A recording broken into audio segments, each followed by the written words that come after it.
Hello, warriors.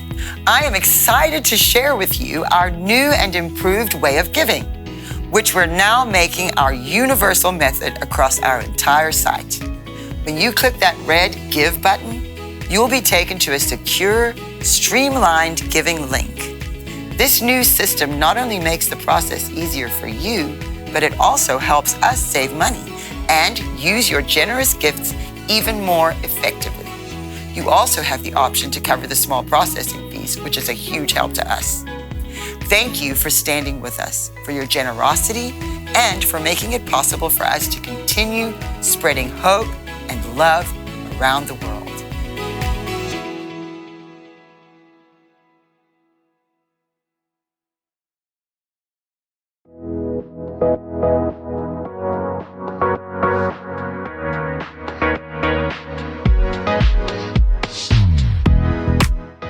Welcome to Real Life, Real Faith, our show for you every Tuesday. It is me, Christy, with Pastor Farr and Charlie Jordan. Today, I am going to be speaking about, and we are collectively going to be speaking about this topic, which is miracles today, real or wishful thinking. Now, this is something where you can look at the scriptures and we read about all these miracles that took place and they seem absolutely incredible. I don't think we always pay the greatest amount of attention to the situation or circumstances surrounding what necessitated that miracle. And I think sometimes we feel a little bit frustrated that God isn't like some sort of magnificent wizard in the sky that waves his little wand about and just gives us whatever we need. But in reality, the thing that I look at always, specifically when it comes to this, is the nation of Israel. Do miracles exist? Yes. Israel is a miracle. The fact that Israel is still here today, that the Jews are still here when so many people have been trying to destroy them for millennia, whether you look at what's happened this year with, missiles flying in from Iran, from the Houthis, from Yemen, from the Gaza Strip, from all over, the fact that so many of these have been foiled and that these attacks haven't actually happened, or if they have happened, they've been intercepted. These are miracles. And I look at the nation of Israel always as a reminder of who God is, his character, his personality, and the fact that what he's promised in his word will always come to pass. So for me, it's not really a question of, do miracles happen? To me, all I do is look at the nation of Israel and I look at the Jewish people and go, yeah, miracles happen. When October 7th happened in 2023, a missile hit about 300 feet from Doobie's house. It's a miracle that Doobie is still with us. That's right. The amount of times, that I can't even tell you with Doobie and Yael both. I'll be texting them, are you okay? Is everything fine? Doobie will say, oh, well, the sirens went off. We just got to the shelter. Or he'll say, we didn't make it to the shelter. We just got under the staircase, but somehow it got intercepted. Somehow everybody's okay. Whether you look at the bus bombing, that was an attempt, and the Hamas operatives set it to the wrong time. And it went off, and it was when there wasn't a full bus of people. Now, obviously, terrible things are happening, but when we look at the amount of things that could have happened that didn't, I look at that and say that is the miracle-working power of the God of Israel that we see before us today, right now. But obviously, I know for everybody watching, this is more of a sort of informal, we're hanging out in the living room, all of us probably desperately needing some coffee, except for Pastor Farr, who's supercharged, and Charlie, who probably actually just me, I need coffee. I am the one. I am the culprit here. But we're kind of just hanging out and talking. And I know for a lot of people, this becomes a much more difficult question when it comes to personal miracles. When people are waiting for miracles in finance, when people are waiting for miracles in health, when people are waiting for miracles when it comes to salvation or to family, these are when things can get a lot more difficult. So, I don't know, Pastor Farr, what do you think about this? Well, I think a lot of things. That's an excellent introduction. Let's thank Christy for all she does for us. Charlie and I rely heavily upon her. No doubt, no doubt. The Bible doesn't say we live from miracle to miracle. It says that the just shall live by faith. And I am not poo-pooing miracles because I totally agree with everything Christy said for Israel, for her, for Charlie, for myself, for the whole world. We are, every day, I feel like we could say miracles happen constantly, but at the same time, miracles are not magic tricks. Yes, and a lot of times we want to test God sort of in that sense. Or someone will say, well, if you believe in God, then, why don't you, like they did to Jesus, like the devil did to Jesus, So anyway, miracles still happen without question. Lightning never strikes twice in the same place. Don't you guys think that that's an issue that we have as believers? We know that Peter walked on water, so we're looking for that walk on water experience, you know. But God did one thing in one generation. He's going to do another thing in another person's life, in another person's life, and he doesn't, like that, like I said, lightning doesn't strike twice in the same place. He's a God of, he can think of so many different things to do. He doesn't have to do the same thing all the time. There's a lot of counterfeit, of course. That's another problem because I think the miraculous depends a lot on someone that has faith, not to say that, you know, my faith is causing it all, but at the same time, faith is what pleases God, and there's the counterfeit. So I think that the devil's kind of snuck in there in that sense too, you know, to discourage people from not believing God because they've been hurt and someone, you know, was a fake and it just caused big problems, you know. But anyway, we know that we've all seen and experienced miracles. I'm so thankful for them, and I'm believing God for more. Yeah, you know, and I'm so glad that you use Israel for an example, because there are still so many fundamentalists that says that miracles are no longer of today. But your explanation of a miracle is that blows that whole narrative out of the water, because how is it that Israel is still here?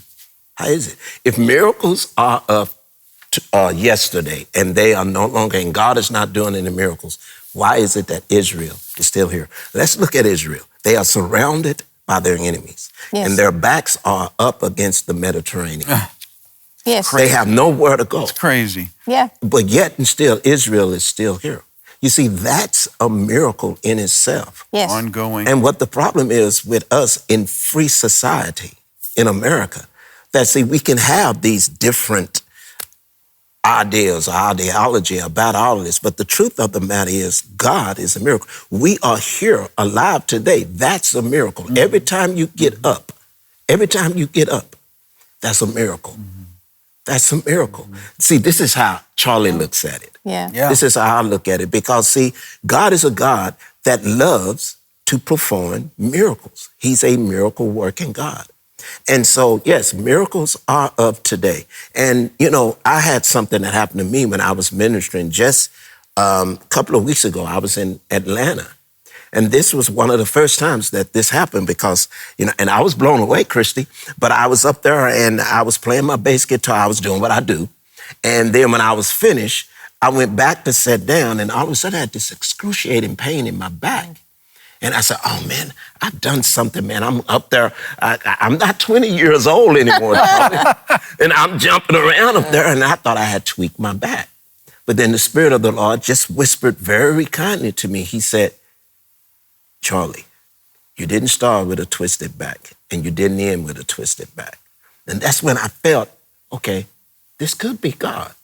So I said, I stopped the other person that was speaking. I said, I'm sorry, I don't mean to be rude, but I have to do this. And then I said what had happened. I said, I don't know if this is for someone here or someone on the internet.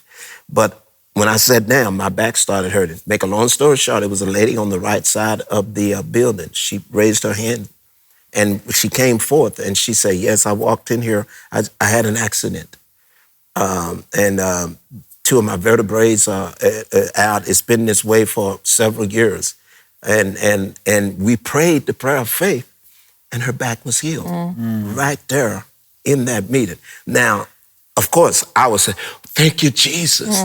But miracles do happen today. If you believe, like Catherine Kuhlman used to say, I believe in miracles. They do exist. They do exist, and I think that sometimes the complexity, and I mean, I'm always the one who brings up the sort of complex side of things, sorry. But, you know, the reality is sometimes we do pray and pray and pray, and we don't see the miracle that we want, and that's where we have to believe in the sovereignty of God. That's right. That's where we have to believe that God, we have to trust him and know that he sees the end from the beginning, and he's aware of things that we aren't aware of. I know how many of you, myself included, all of us here fasted and prayed for a miracle for Kim. We wanted to see him healed. He wasn't healed. That's the reality. But we look at what God has done in taking his words as far as he's taken them. I don't know what the plan of God was in that particularly, but I do know that I have to trust that God sees what I don't see, because I am finite, I am limited, I am mortal. I am ultimately a sack of flesh and dust that has been imbued with a spirit that is eternal. But what can I possibly know in comparison to the boundless, infinite wisdom of who God is? But just because I don't experience something personally doesn't mean it's not real. That's something I also want to stand on. It was David Ben-Gurion who said, and this is, he's the sort of seen as the founder, even though Herzl was the one who kind of envisioned the Jewish state back in like 1882 or whatever it was in Bern.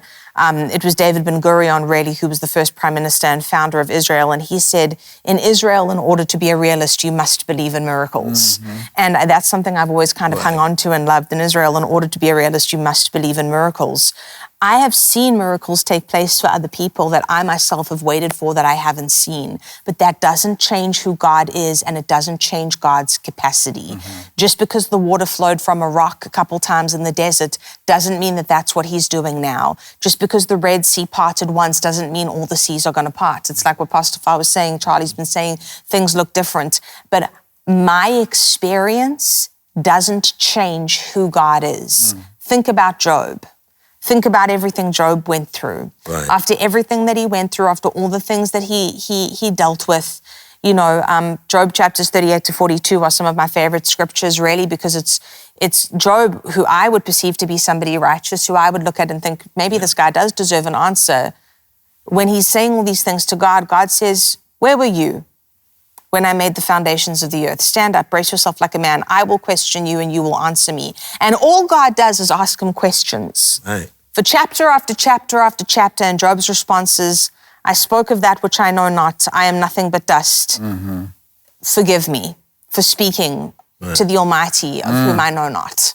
And I look at that and I think, okay, there are times that I don't understand, a lot of times that I don't understand. But if my trust and belief is predicated on understanding, I'm going to be in trouble. Christy, I'm sorry to interrupt. No, please, you, go, I've Pastor had this Farr. thought, and I just want to say it because you keep saying the same thing. How many times is God doing miracles right in front of human eyes, and human eyes are not discerning it? That's another aspect. Absolutely. Beautiful. I couldn't agree more. Yeah. And that's, what I was going to say too. We don't know how many miracles are going on all around us. Yeah. Don't. And look, you just, I know what I'm going to do.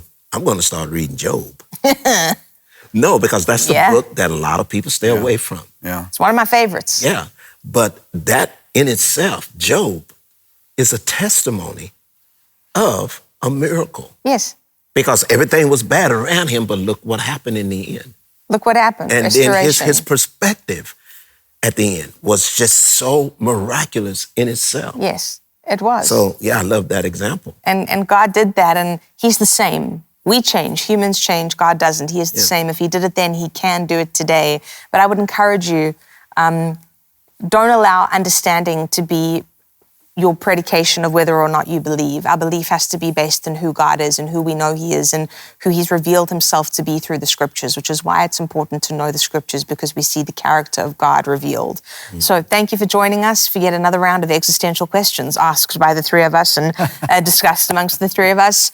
If you're able to support us, we would be so thankful. You know all the ways to do that. There's red links, there's QR codes, there's texting, there's prophecy vaults. If you're able to join us and support us to continue the work that we're doing, we would be so grateful to you. But we say thank you, God bless you, and we'll see you next week on Real Life, Real Faith. Suffering is nothing I pray for. I hate it. I don't like it, but it's something that we do as Christians. And I think that one of the most dangerous things that has happened to the modern, postmodernist church is the celebrity culture surrounding the what we would call the modern day priesthood. Nowhere in scripture do we see, well, we do, when the priests were frolicking about choosing the best portions of fat, they got smitten by God and died. James wrote, count it all joy, that all of these trials and tribulations that you're going through, count this as joy, because what's happening here, patience is being built, and patience lead to ultimate faith. What is ultimate faith, or what is faith? Faith is this: it pleases God. Hello, friends. I'm Donna Clement Petrushka, and I am honored to invite you to something truly extraordinary, the Kim Clement Prophecy Vault. Now you can gain unprecedented access to my father's entire digitized video archive. Every prophetic moment, every powerful teaching, every anointed worship session is now available to you in the Prophecy Vault. Plus, I'm excited to share that my dad's special School of the Prophets teachings are included, offering you deep, transformative lessons on hearing God's voice and understanding his revelations. Your partnership is crucial. Not only will you gain access to these incredible resources, but you'll also help us continue the vital work of preserving, digitizing, and adding new Kim Clement material to the archives. I'm inviting you to step into the Kim Clement Prophecy Vault. Let's embark on this journey of revelation together, and I can't wait to see you inside.